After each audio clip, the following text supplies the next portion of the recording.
جب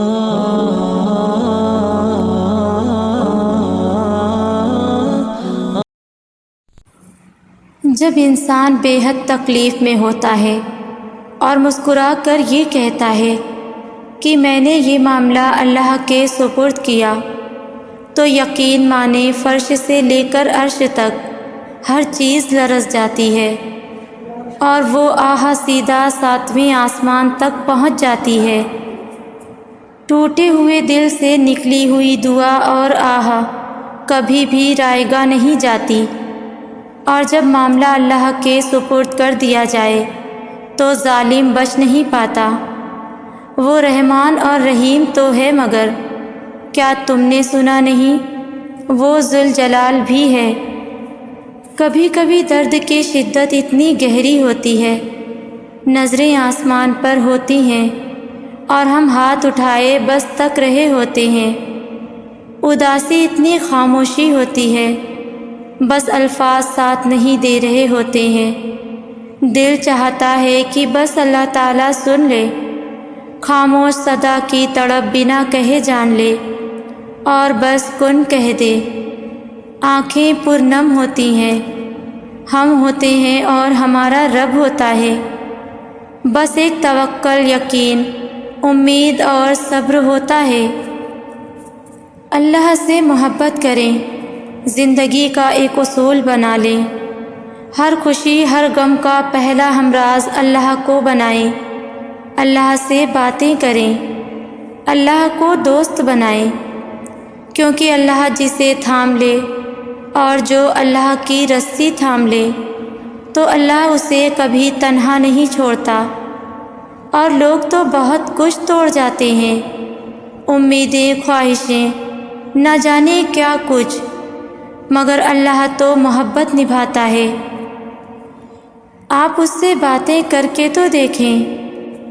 جب انسان اپنے رب پر اس قدر بھروسہ کرنے لگ جائے کہ اس کے علاوہ کوئی بھی اس کی ضرورت پوری کرنے والا نہیں، تو اللہ بھی اپنے بندے کو مایوس نہیں لوٹاتا۔ اکثر لا حاصل کا درد تمہاری زندگی کا روگ بن کر تمہیں مایوسی کی گہری کھائیوں میں دھکیل دیتا ہے۔ صبر کا بندھن ٹوٹ کر سوالات کی الجھنیں تمہیں بے صبرا بنا دیتی ہیں، اور پھر تم معاملے کی حقیقت کو نہ سمجھنے کی وجہ سے شک میں پڑ جاتے ہو، اور تم جان نہیں پاتے کہ جن چیزوں کے حصول کے لیے تم دن رات دعا کر رہے ہو، تہجد کے سجدے میں روتے ہو، گڑ گڑاتے ہو، رب کو منانے کے لیے آنسو بہاتے ہو، اور اپنی من پسند چیز حاصل کرنے کے لیے ہر ممکن تدبیر کر لیتے ہو، مگر پھر بھی خالی ہاتھ رہ جاتے ہو۔ سنو، اللہ تعالیٰ تم سے خود مخاطب ہے۔ دل شکستہ نہ ہو اور نہ ہی غم کرو، اللہ ساری باتیں سنتا ہے اور نہایت باخبر ہے۔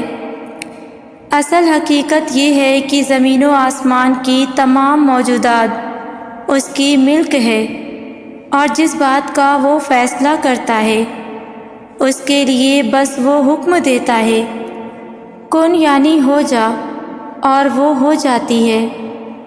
میں جانتی ہوں کہ کچھ چیزیں ہماری مرضی سے ہٹ کر ہو رہی ہوتی ہیں، کچھ جھیلنا پڑ جاتا ہے تو کچھ چھوڑنا پڑ جاتا ہے۔ زندگی میں اکثر تو موو آن کرنا بھی مشکل ہو جاتا ہے، پر یاد رکھو کہ زندگی میں ہونے والی کوئی بھی چیز کبھی بھی بے وجہ یا اتفاقاً نہیں ہوتی، کسی خاص مقصد کے تحت تم تک پہنچایا جاتا ہے۔ جان رکھو، ذرے ذرے کی پیدائش میں ایک گہری مقصدیت پائی جاتی ہے، ایک معرفت چھپی ہوتی ہے۔ اس کی مثال خضر علیہ السلام کے اس واقعے سے لے لیں کہ جب ایک بہترین اور خوبصورت کشتی میں سوراخ کر کے اس بے عیب کشتی کو عیبدار بنا دیا گیا۔ بظاہر یہ ایک ظلم نظر آ رہا تھا، لیکن در حقیقت اس میں اس کشتی کو بچانے کی حکمت پوشیدہ تھی۔ واقعہ یہ ہے کہ تمہارا رب غیر محسوس تدبیروں سے اپنی مشیت پوری کرتا ہے۔ بے شک وہ علیم اور حکیم ہے۔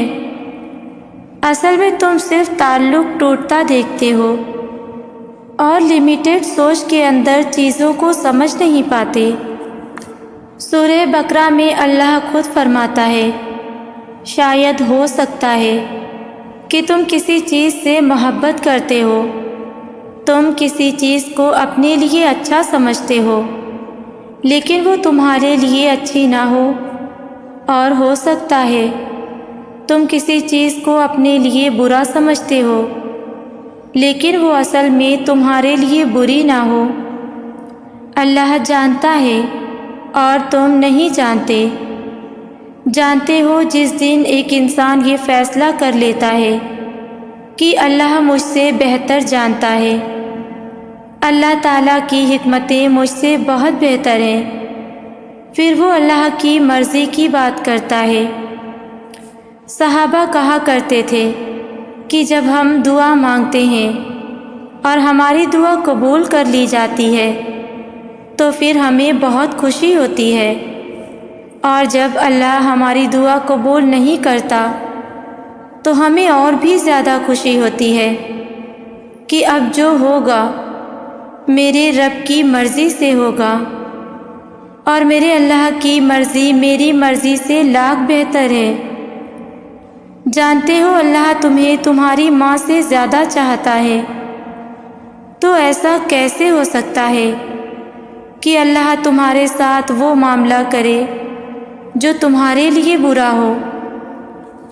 یہ بھی تو ہو سکتا ہے کہ جن دروازوں کے کھلنے کا تمہیں شدت سے انتظار ہو سکتا ہے کہ وہ اتنے کھوکھلے ہوں کہ کھلتے ہی ٹوٹ جائیں۔ اللہ نہ کرے کوئی اس سے بڑا لاس تمہاری لائف کا ہو جائے۔ تم ان چیزوں کا غم ہرگز نہ کرو جو تمہیں حاصل نہیں۔ سورہ بقرہ میں اللہ خود فرماتا ہے، عین ممکن ہے جو چیز تمہیں پسند ہو وہ تمہارے حق میں بری ہو۔ زندگی میں کئی بار ایسا ہوتا ہے کہ تم سمندر کے بیچوں بیچ ڈوب رہے ہوتے ہو اور اللہ تعالیٰ آپ کا ہاتھ پکڑ کر آپ کو کنارے پر لے آتا ہے۔ وقتی طور پر تم روتے ہو، ریگریٹ ہوتے ہو، پیچھے مڑ مڑ کر دیکھتے ہو، واپس جانے کا تصور کرتے ہو، لیکن اللہ تمہیں یہ احساس دلوانا چاہتا ہے کہ تم غلط ٹریک پر ہو۔ یہ دروازہ صرف اس لیے بند پڑا ہے کیونکہ اس کے پیچھے کچھ پوشیدہ حقیقت ہے جو ظاہری طور پر تمہیں متاثر کر رہی ہے۔ اللہ کی مصلحت اس وقت سمجھ نہیں آتی ہے، لیکن کچھ ہی وقت میں اس کی مصلحت کا پورا اندازہ ہو جاتا ہے۔ یاد رکھو تمہاری زندگی کا بیسٹ پلانر ایک اللہ ہے۔ تمہیں کون سی چیز کب چاہیے اور کب دینی ہے وہ اس کی بہترین حکمت عملی کرنے والا ہے۔ اللہ تعالیٰ فرماتا ہے، ایک منصوبہ تم بناتے ہو اور ایک اللہ بناتا ہے، اور اللہ بہترین منصوبہ ساز ہے۔ جب تم اللہ کے کاموں کے فکر میں خود فکر مند رہنے لگتے ہو تو مشکلات میں گھر جاتے ہو، جبکہ اللہ اپنی مصلحتوں اور حکمتوں کا کوئی نہ کوئی سرا تم پر ضرور چھوڑتا ہے، مگر تم سمجھ نہیں پاتے ہو۔ قرآن کہتا ہے، اللہ جو کچھ چاہتا ہے مٹا دیتا ہے اور جس چیز کو چاہے قائم رکھتا ہے۔ تم خود کو ہرگز ہلکان نہ کرو، وہ رب تو اتنا رحمان ہے کہ تم اپنے لیے صرف ایک قطرے کی خواہش رکھتے ہو لیکن وہ تمہیں پورا سمندر عطا کرنا چاہتا ہے۔ بعض دفعہ کوئی شکست ایسی بھی ہوتی ہے جس کے دامن میں فتح سے زیادہ کامیابیاں چھپی ہوتی ہیں، اور کبھی کبھی سب سے خستہ حال راستہ سب سے خوبصورت منزل کی طرف جاتا ہے۔ اور اگر تم بار بار اس خوف میں مبتلا ہو جاتے ہو کہ جو چیزیں تمہارے دل کا سکون ہے یا جو چیز تم چاہتے ہو وہ تم سے چھن نہ جائے یا تم سے بدظن ہو کر چھوڑ نہ جائے، تو یاد رکھو جب عطا کرنے والی اللہ کی ذات ہے تو لوگوں کی کیا اوقات کہ تم سے کچھ چھین سکے۔ تم اپنے دل کی بے کلی اور بے اطمینانی سے خود کو کمزور نہ پڑنے دو۔ قرآن پاک میں اللہ فرماتا ہے، اور اللہ جس چیز سے تمہارے قریب کر دے اس میں حکمت تلاش کرو، اور جس چیز کو تم سے دور کر دے اس پر صبر کرو۔ نہ ہی تیرے رب نے تجھے چھوڑا اور نہ ہی دشمنی اختیار کی، اور تمہارا آنے والا دور گزرے ہوئے دور سے بہت بہتر ہوگا۔ یقین رکھو وقت بدل جاتا ہے کیونکہ تبدیلی کائنات کا اصول ہے۔ سنو، تم اپنے دل کے فیصلوں کا سارا اختیار اپنے رب کو دیا کرو، وہ تمہارے دل کی گہرائیوں سے خوب واقف ہے۔ یاد رکھو جب تم کسی چیز کو بار بار اللہ سے مانگتے ہو اور اسے پانے کی تڑپ تمہیں تہجد تک لے آئے تو سمجھ جاؤ کہ تمہارے معاملے کا فیصلہ اللہ کی جانب سے مدد کا وقت بہت قریب آ گیا ہے۔ تمہاری دعاؤں کا جواب جب بھی آئے گا کن سے خالی نہیں آئے گا، کیونکہ جو راستہ اللہ کی طرف لے جائے اس راستے کی منزل خوشیوں اور سکون سے بھری ہوتی ہے۔ مطمئن ہو جاؤ، تمہاری بار بار مانگی جانے والی دعائیں تمہارے رب کے پاس امانت ہے۔ وہ رب چھوڑتا نہیں اپنے بندوں کو اپنی رحمت سے خالی۔ تمہاری دعاؤں کی قبولیت میں معجزوں کی ندا ہوگی انشاءاللہ۔ وہ کن کہے گا اور ہو جائے گا تمہارے گمان سے بھی پہلے۔ پھر جو تمہارے کام میں رکاوٹ ہے نا وہی آسانی بن جائے گا۔ تم سوچتے رہو گے اور تمہاری منزل سامنے ہوگی۔ جب وہ اپنے وقت پر تمہارے لیے کچھ چنتا ہے نا تب تمہاری منزل آسان کر چکا ہوتا ہے۔ بس ہم انسان سمجھ نہیں پاتے اس کی مصلحتوں کو۔ وہ جو موسیٰ علیہ السلام کو فرعون کے گھر میں محفوظ رکھ سکتا ہے وہ تمہارا بھی رب ہے۔ بس دعا کرتے رہو۔ رب کے ہم سے راضی ہونے کی ایک نشانی یہ بھی ہے کہ ہمارے دل نرم پڑنے لگتے ہیں۔